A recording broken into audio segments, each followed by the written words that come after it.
Okay, Rabbi Tat says, and again, we're in this quandary of man's free will versus HaKadosh Baruch Hu being the one that runs the world. And he says like this, he says, what actually occurs to the victim in the situation will be the result of both human and divine action.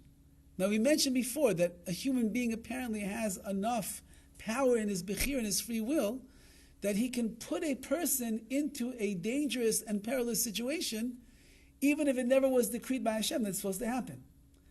And then it's going to be up to the person, as we explain, and we'll explain more, is that person worthy of having divine protection? Or maybe the person's merits don't amount to much, and therefore in this particular case, he's now placed in a situation of danger. He doesn't have enough merits on his own to be protected from the situation that he's in. So he says like this, the human begins the process. He placed this person into a situation of danger. But what happens will depend upon the victim's spiritual vulnerability. This means that in such situations there is a degree of responsibility that you can appropriately attribute to the human perpetrator, because he brought the danger upon this person, but he's not solely responsible for what's happening into this other person now in his life. Because the final playing out of the events that follow will be modified by the recipient's own level of personal accountability. Meaning, when damage occurs in such situations, it is quite appropriate to blame the aggressor, because he has caused the damage that may not have occurred without him, because he placed the vulnerable victim in danger, and now is enough, and now the harm is followed. Meaning, again, what he's going to say is, you might think that it's appropriate to blame the person who put you in the situation of danger. You might think, if it wouldn't have been for him, I never would have been caught in such a place like this, and therefore, even if I myself don't have the merits to withstand the danger that I'm in right now, it's his fault that this is happening to me because he put me in there, and if he never would have put me in there, nothing would ever happen to me.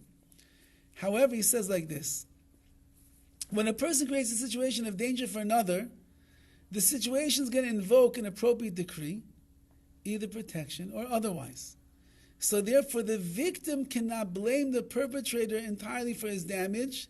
He has to take into account his own relationship with Hashem. Which is why, says Rabbi Tatz, it's really inappropriate for the victim to take revenge or bear a grudge against the perpetrator, because it's not his fault that the harm is happening to me. Now, it looks like it is, because he's the one that's doing the things.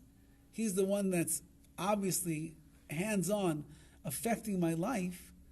But the fact that things turned awry, and I got damaged, I lost the money, I got sick, I got hurt, whatever it is that ended up happening to me, the reason is because I did not have the spiritual merits on my own to be protected from the situation that I was placed in.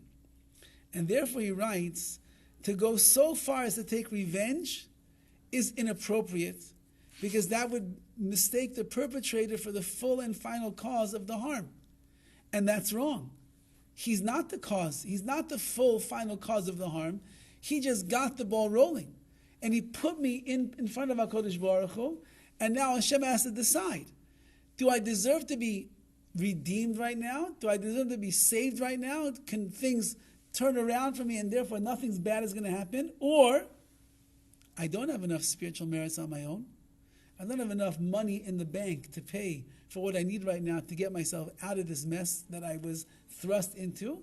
And therefore he writes that when a person experiences harm, whether a human agent is involved or not, the appropriate address for attribution is always Hashem, which is a very lofty level for a person to live on, which means that when somebody does something bad to me, who says that it had to happen?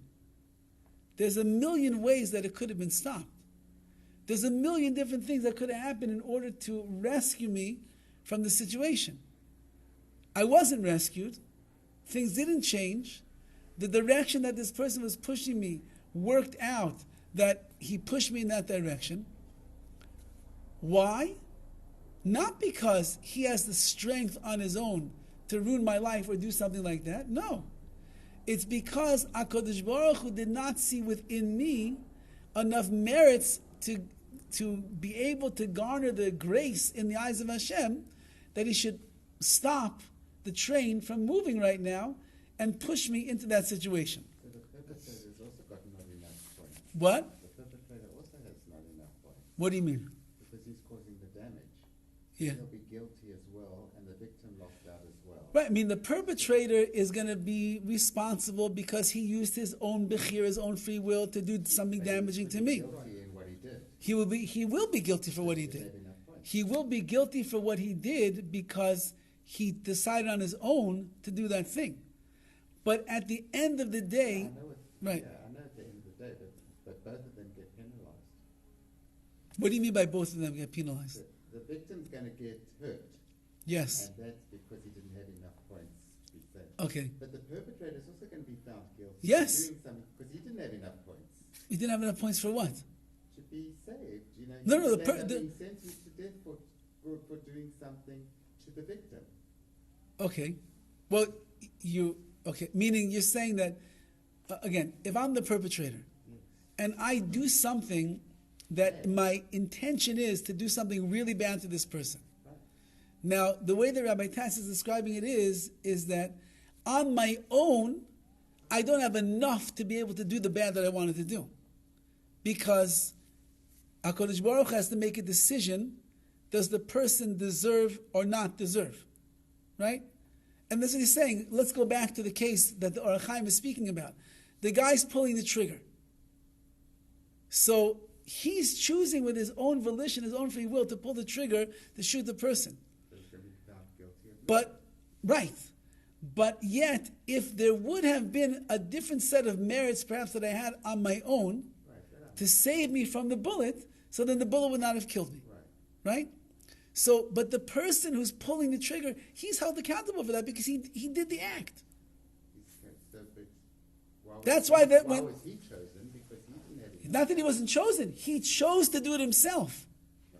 When a person uses their free will to do something wrong, they're using their free will, they're choosing to do it themselves. That's what we said. The example is Paro, right? It says in the Torah that that Abraham received a prophecy. And in his prophecy it says that the Jewish people are going to go down to a nation that they never knew before, and they're going to be enslaved for 400 years. Eventually they're going to be let free. But I'm going to take out my judgment on the nation that subjugated them to slavery and the like. So the major question is, Hashem, you just prophesied they're going to go into slavery. You prophesied they're going to have torture. You prophesied they're going to be slaves for 400 years. If that's part of the prophecy, why should Paro and the Egyptian people, why should they be punished? That's all part of the prophecy. So the Rambam explains over there, did Hashem say who's going to be the one that's going to put them into slavery? Did Hashem say there's a man whose name is Paro who lives in Egypt that's going to enslave the Jewish people for 100 years? No, he said there will be a nation that will rise up. Now, who's the one that's going to do it? That's the free will of Paro who decided, I'm going to be the one that's going to take the Jewish people into my own country, my own hands, and I'm going to put them into slavery for 400 years. So for that, you use your free will, for that you're going to get punished. So if I decide to punch a person in the face and I break his nose, I chose to do that. It's not that Hashem's using me as a tool to do it. I chose to do that. I used my free will. I couldn't control my anger. I got upset and I smacked the guy, punched the guy in the face. That's my fault. That's not Hashem's fault. Now, the fact that I didn't duck out of the way fast enough, I didn't see it coming, and then he got me exactly in the nose where it's going to break and I'll have deviated something the rest of my life. So that's because HaKadosh Baruch Hu didn't see in my merits that I should be safe from such a thing. Rav Moshe Feinstein was once, when Rav Moshe Feinstein would daven, he davened like straight as a stick, like as a soldier. I'm sorry, there's a different story. Rav Moshe Feinstein was once in communist Russia, and he was in the midst of davening, and there was a shooting that was taking place outside. the pogroms were taking place, the communists were coming in, and they were trying to get rid of the Jews. And they started shooting towards the building, towards the room, where Moshe Feinstein was in the middle of davening Shmoneh Esrei. Moshe Feinstein was so locked into his prayers, he did not hear the bullet shots that were going on outside. Everybody else was running for cover, and he's in the middle of davening. As we know that in Shmoneh Esrei, there are places where you bow. Okay? Moshe Feinstein, at one point in the davening, he bowed, I think for Moedim, for saying thank you to Hashem. He bowed at that exact moment they had pulled the trigger outside. A bullet came whizzing by, and it flew right to the place where Moshe Feinstein, 1 second ago, was standing up. But at this moment, he was bowing down, and the bullet crossed over him and didn't touch him.